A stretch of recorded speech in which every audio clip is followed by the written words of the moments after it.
Yan, good morning mga idol. So, ito yung mga backdrop lights, yung balloons, yung styroname, yung standee, chair, HBD banner, grass, tapos tela, as mga gamit namin. So, ang setup namin yun sa Amanda's Resort, dito sa Pure Gold banda, yung tabi ng iglesia. Yan, and see you sa event place. Yan, sobrang lakas ng ulan. Nandito na kami sa Amanda's Resort. Yan, gamit namin tricycle. So, ito yung mga gamit. Yan. So, ngayon, uwi muna kami. Tapos, babalik na lang kami para magayos. So, 6 pa raw pwede magayos. And malakas yung ulan. Yan. So, good luck mamaya. Mga idol, good day. Nandito kami sa Amanda's Resort. Yan. Ito yung pool nila. Yan yung pool. Tapos, pwede rin doon. Yan, event. Usually doon kami nag-event lagi, tsaka doon sa kabila. Yan. So ito yung backdrop namin. Yan. Yung pinaka-backdrop. So gumawa kami ng pillar doon, tapos balloon on stick. Ang problema lang dito sa area na to, kapag ka-umulan, so yung MPS dito pumapasok. Pero sa ngayon, sana hindi umulan. So all goods naman. So maganda. Yan. Meron din tayo mga poppers. Yan. Yung regular sound system natin, si Aaron. Yan. Classmate ko nga pala yan. So yan. So sa mga gusto ko man ng sounds, PM nyo lang ako. Yan, para ipakilala ko sa inyo si Aaron. Ayan, so ito yung backdrop natin. Ayan. Yung partner ko ni Chubby. Ito sa catering.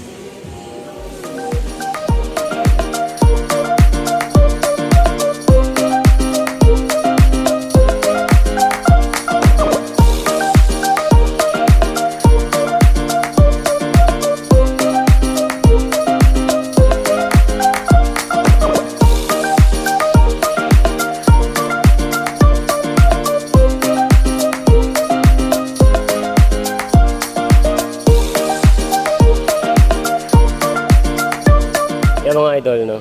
Bumalik na ako dito sa event place kung saan kami nag-setup kanina. Yan, so ito siya. Ito yan pag walang event. Nakikita nyo, so medyo malaki.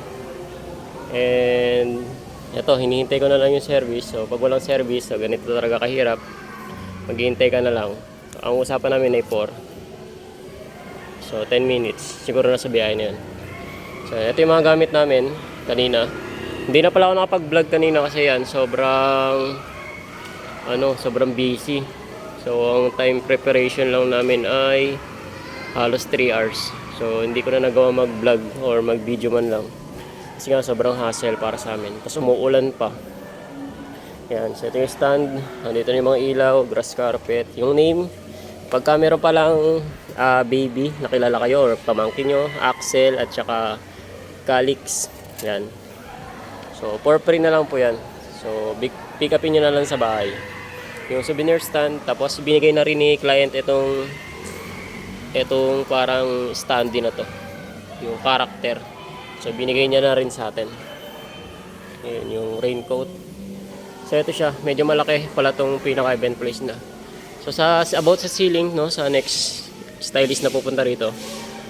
Ayan, may mga nag-abang ng kawad. So hindi ko lang alam kung pwede pa yan kasi medyo luma na yung kawad. So, magsisiling kayo, siguro tama, kawad. Tapos papunta rito kawad. Tapos from doon, kawad din papunta dito. Tapos kawad din papunta doon. Tapos, eto, may hook naman siya dito na pwedeng pagkapitan ng pinaka-ceiling nyo. Much better palitan nyo kasi luma na yung pinaka-hook nila. So yan. Tapos wag na lang siya pa ganun. So wag. Sa balloons, ganun din. So same lang. Meron na rin silang stage dito, pre. Yan.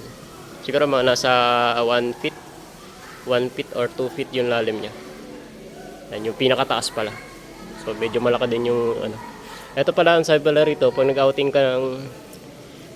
ka 200 per head. Yan. Maghapon na yun.